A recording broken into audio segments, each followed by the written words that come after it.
جس مولوی کے پاس بیٹھ کر ہم صحیح معنوں میں قرآن پڑھ کے راضی نہیں ہے، تو آیا کہ جو قرآن پڑھے گا اس کا والناس تک اس کا ختم ہوگا، 70,000 فرشتے قیامت تک کے لیے اس کی مغفرت کی دعا کرتے رہتے ہیں، اور رمضان میں جو پڑھے گا اس کی شان ہی بلند ہے۔ اب میں عرض یہ کر رہا تھا،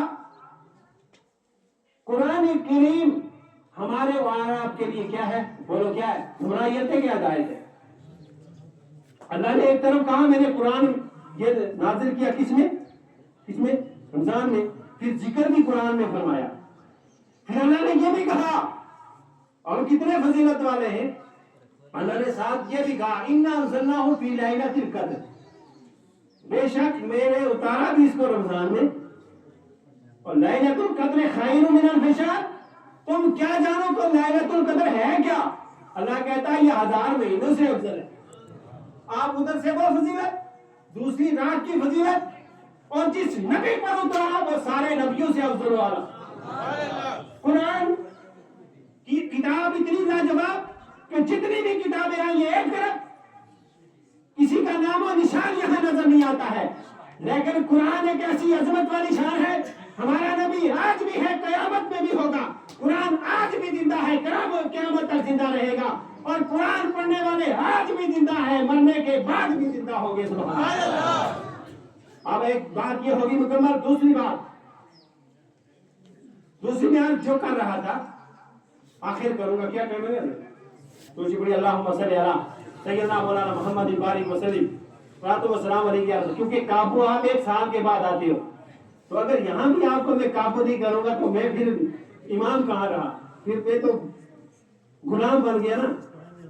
انشاءاللہ ٹائم ہو جائے گا، جوشی پڑے اللہم صلی علی۔ یہ دنیا ہے، جتنی دیر میں آپ کو ایک حدیث سناؤں گا، سب سے پہلے آپ خوش ہو جائیں۔ سب سے پہلے آپ یہ دیکھیں ہم نے نیت کیا رکھنی ہے بیٹھنے کے وقت، ہم نے نیت کیا رکھنی ہے جب ہم بیٹھ گئے، ہم نے نیت یہ رکھنی ہے، کیونکہ عمل سے نیت والا بڑھ جاتا ہے، عمل سے انما اعمال بالنیت، جس کی نیت اچھی ہوگی نا عمل پہاڑ احد کے برابر ہوگا۔ نیت اگر اچھی کر کے آپ بیٹھو گے انشاءاللہ کامیابی ہے، عمل سے نیت افضل ہے۔ تو جو مسجد میں بیٹھتا ہے سبحان اللہ، پھر عید کے دن بیٹھتا ہے، پھر عیدگاہ ہو اس کے بارے نیارے، اور جس جگہ پر بیٹھتا ہے میں یہ بھی بتاؤں، جس جگہ بیٹھا ہوا ہے وہاں وہ جگہ اس کے لیے جب وہ اٹھ کے چلا جاتا ہے وہ دعا اس کے لیے قیامت تک وہ جگہ دعا کرتی رہتی ہے۔ ہمیں کیا پتا یہ عیدگاہ کیا ہے، ہمیں کیا پتا ہے یہ مسجد کیا ہے۔ اور پھر کیا ہوتا ہے جب بندہ دنیا میں ہوتا ہے نا، دنیا میں ہوتا ہے نا، اور وہ بندہ کیا کرتا ہے، وہ جلدی کرتا، بے صبر ہے، میں بھی ہوں، جلدی کروں دوڑوں۔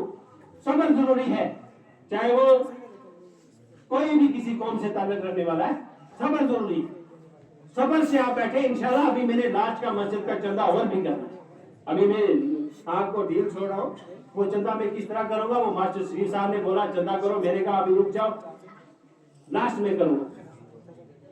حضرات گرامی، جس جگہ وہ بندہ بیٹھتا ہے اور اگر وہ دنیا میں نہیں ہے، جس طرح پیر جماعت علی شاہ صاحب سے جناب مفتی الحاج حسن صاحب جاگر صاحب قبلہ تھے، یہاں بیٹھا کرتے تھے، ادھر بیٹھتے تھے نا، اور حاجی منیر صاحب قبلہ ہے نا، اور نمبردار صاحب ہے نا، کتنے ہمارے دوست چلے گئے دنیا سے۔ اس طرح ماسٹر شریف صاحب کے والد صاحب، بڑے بڑے لوگ یہاں آئے، یہاں بیٹھتے تھے، چلے گئے۔ اور جس کو مسجد کی جگہ، وہ جگہ میں فضیلت بتا رہا ہوں، مسجد کی وہ جگہ جس پہ وہ بندہ آ کر بیٹھتا ہے، وہ جگہ